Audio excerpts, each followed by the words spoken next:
Bonjour, je m'appelle Émilie, j'ai 21 ans et voici mon témoignage. Once was a season of infinite light where the distance from heaven was not far behind. I was close to J'ai you. grandi à Kinshasa, loin de ma maman, mais avec mon papa et mes grands-mères. À l'âge de 9 ans, je suis venue rejoindre ma maman. Déjà depuis le ventre de ma maman, j'étais persécutée. En grandissant, ma mère, elle m'a dit que je n'étais pas un enfant désiré, qu'elle était trop jeune pour m'avoir et du coup, elle a tout fait pour m'avorter, mais ça n'a pas marché. Elle a pris des médicaments, elle a fait des choses, mais voilà, ça n'a pas marché. Et du coup, je suis quand même née. Et en grandissant, c'était un peu compliqué parce que mon grand-père, du côté de mon père, il m'aimait pas. Il a tenté de me tuer 2 fois.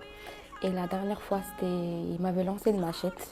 Et c'était un jour, il voulait pas que j'aille dans la famille de ma mère, parce que là, j'étais du côté de mon père. Et vu que j'étais têtue, je suis quand même partie. Et parce que je comprenais pas pourquoi il m'interdisait d'aller voir ma famille. Et j'étais quand même partie. Et ces jours-là, en rentrant, j'ouvre la partielle et je le vois assis sur une chaise comme ça. Et il avait la machette à côté. Et il m'a regardé, il m'a dit « Qu'est-ce que je t'ai dit? T'étais où ?» Et j'ai même pas eu le temps de parler qu'il a pris sa machette, il m'a lancé dessus.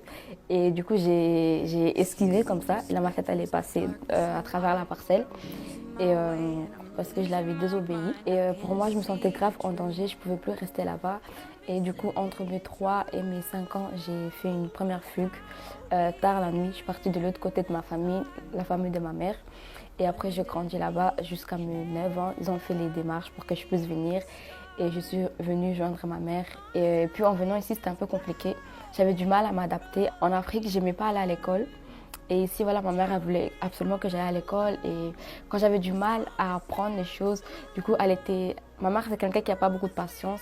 Elle était directement violente. Et c'est quelque chose que je n'avais pas vraiment connu au bled parce que j'étais un peu la petite princesse de la famille et tout, la fille unique à son papa. Et en grandissant, voilà, et j'aimais beaucoup faire le ménage, arranger, aider ma mère et tout. À un certain âge, en fait, c'était devenu mes responsabilités. J'avais plus de vie. J'étais plus à la maison en train d'aider, m'occuper de mes frères, que je profitais pas vraiment de ma jeunesse et du coup ça a créé aussi un blocage entre ma mère et moi et du coup je me sentais pas du tout aimée. Elle avait aussi des paroles qui étaient hyper blessantes et j'ai fait cette fugue à l'âge de 16 ans.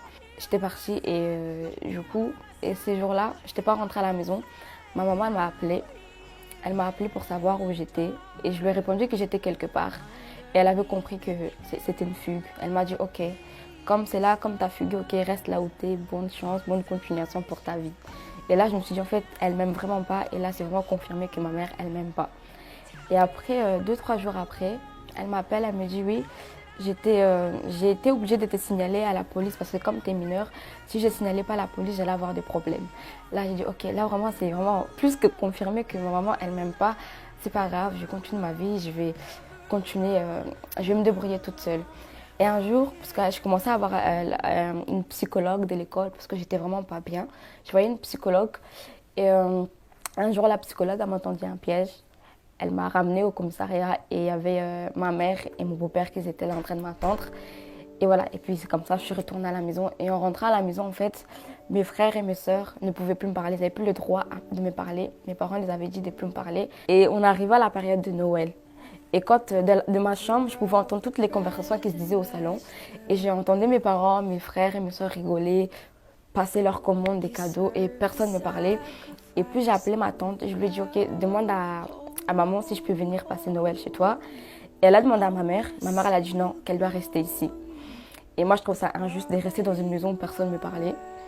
Et un jour, je lui ai dit, parce que voilà, personne s'occupait de moi, et j'avais des tresses, et mes tresses étaient fortement abîmées. Et j'ai dit à ma mère que voilà, j'allais partir chez la grande sœur d'une copine qui avait accepté de payer mes cheveux et de me faire les cheveux gratuitement. Et ma mère, elle ne voulait pas. Et moi, je n'étais pas d'accord. Et du coup, j'ai refait une deuxième fugue. Et avant qu'on sache que j'étais partie chez ma famille, j'ai encore été portée disparue une deuxième fois. Et après, on a vu que j'étais chez ma famille, tout a été mis en ordre et tout. Et après, en retournant chez ma mère, et je me disais, à mes 18 ans, je vais partir.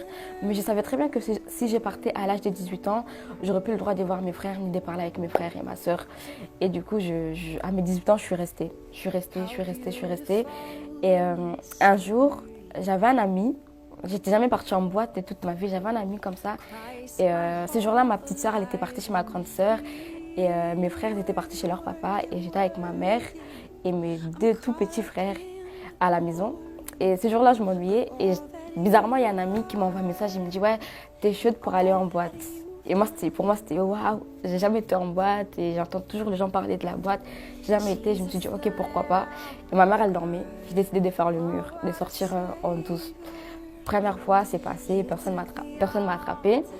Et après, quelques temps après, j'ai rencontré une personne avec qui j'étais en relation pendant 3 ans. On a une relation en tout pendant 3 ans. Et vu que j'avais déjà pris le goût en fait, de faire le mur, de sortir en cachette sans que personne m'attrape, ce jour-là, en fait, et puis je commençais à sortir pour aller voir mon ex, pour aller dormir chez lui, pour aller faire des activités avec lui. On partait des villes en ville et tout, et je profitais de la situation pour sortir et personne ne se rendait compte que je partais. Et un jour, je me souviens, c'était 2 jours après l'anniversaire de ma mère. Et j'étais sortie. C'était trop bizarre parce que cette fois-ci, en fait, c'était juste un petit moment. En fait, c'était pas en mode je sortais dormir, je partais partir en boîte. J'étais sortie en fait pour rester, pour avoir une discussion avec lui justement parce que ça n'allait plus dans la relation. Et mes parents étaient en train de dormir. Maintenant, en sortant là-bas, j'étais juste au parking qui était juste devant mon garage. Et en sortant et tout le monde dormait. Et quand je rentre, et là, je vois ma mère qui était là. Ma mère, elle était choquée de me retrouver là. Elle m'a dit, ok, si tu ne me dis pas où tu étais et avec qui tu étais, tu sors de la maison et tu ne seras plus ma fille. Et puis j'ai dit, ok. Je me suis dit, ok, vu que je ne me sens pas bien dans cette maison, pour moi aussi, c'est l'occasion alors de partir. Et les 10 minutes, elle avait mis le chrono, les 10 minutes passées, elle m'a dit, ok, tu sors. J'étais en pyjama, pantoufle, j'avais rien, j'avais juste mon téléphone en main et il pleuvait dehors. Elle m'a dit, ok, les 10 minutes sont passées, tu ne m'as pas dit où tu étais, sors, tu n'es plus ma fille. Et je suis sortie, j'ai eu un sentiment de enfin, et à la fois j'ai commencé à pleurer, j'ai dit mais je vais aller où, qu'est-ce que je vais faire? Après c'est là que la vie des débauches, en changeant qu'au moment, avant que ma mère me mette dehors, elle m'avait dit oui, qu'est-ce que je t'ai fait pour me faire subir tout ça? Mes copines, elles avaient avorté, moi j'ai pas avorté, pourquoi je t'ai gardée? J'aurais pu t'avorter. Et moi je me suis dit, aïe, ma maman elle ne m'aimait pas du tout. Après la période où j'étais devenue sans abri, je souffrais beaucoup. Je me suis livrée dans l'alcool, les boîtes de nuit, les garçons. J'ai cherché en fait l'amour chez les garçons et j'étais tout le temps dessus. Je fumais, je buvais, c'était incroyable. Et un jour, j'avais eu une relation avec une autre personne et cette relation n'avait pas fonctionné. Et je me souviens, ce jour-là, j'étais assise et je me suis posée. Je commençais à parler au Seigneur. Je ne connaissais pas le Seigneur, je n'avais pas la prière du salut, j'avais rien en fait. Et je commençais à pleurer, je disais Seigneur, pourquoi ça m'arrive moi, pourquoi je ne suis pas aimée? En sachant que je ne me sentais pas aimée de ma maman, de ma famille et de tous ces garçons. Je disais pourquoi moi Seigneur? Et pour moi je pensais juste, voilà, j'ai pleuré, j'ai parlé à Dieu et que la vie elle allait continuer comme ça. C'était étrange la manière dont Dieu a fonctionné avec moi. Il a commencé en fait à me dégoûter, que ce soit des garçons, que ce soit des boîtes de nuit. Je trouvais plus d'intérêt à me retrouver en boîte de nuit. J'arrivais là-bas, je m'endormais. L'alcool, ça me disait plus rien. La cigarette, j'ai arrêté du jour au lendemain comme ça me disait plus rien. Et après, un jour, en fait, j'étais assise.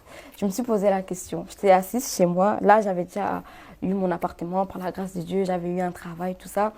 Un jour, j'étais assise. Je me suis demandé, en fait, toutes ces choses que j'ai fait, les boîtes, les garçons, qu'est-ce que ça m'a apporté dans la vie? Et j'étais là, je réfléchissais, je ne trouvais pas de réponse.